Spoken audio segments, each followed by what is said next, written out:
Farmers engage in a variety of transactions each and every day, many of which seem routine, while others can be very complex. However, all of these agreements can result in significant legal ramifications if the deal goes bad.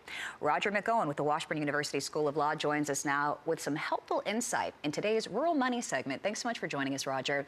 Let's start with some background, first off, on the application of a harvester's lien. Well, good to be with you, Christina. Lien statutes are unique to the particular state where they are enacted in. And so every one of these is different, but the point here is that there are a number of statutory liens that can apply in the context of farming and ranching.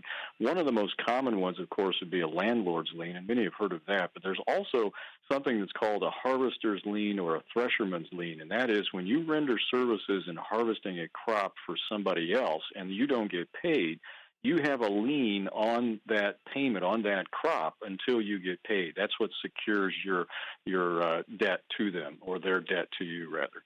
Okay, what's interesting here is the language, the spelling, everything that goes into these documents has to be precise. Talk about the importance of getting a debtor's name right.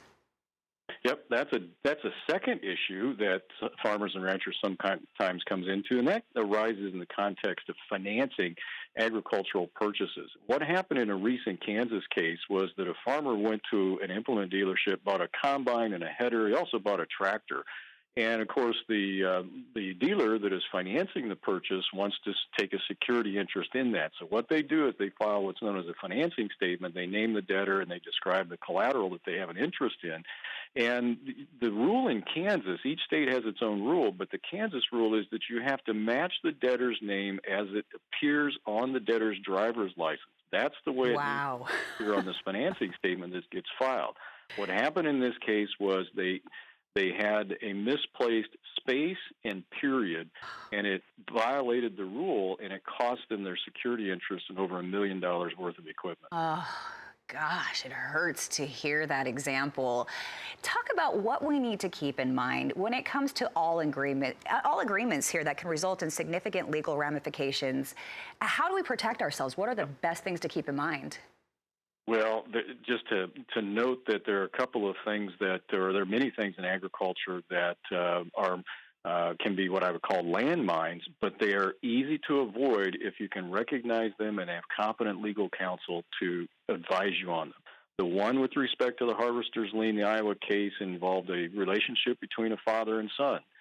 The harvester didn't get paid, and he asserts the lien against both the father and son. Father said, look, I'm not a debtor. I'm just an agent. Now it turned out he was a debtor, and it messed up a bunch of other contracts he had with other people.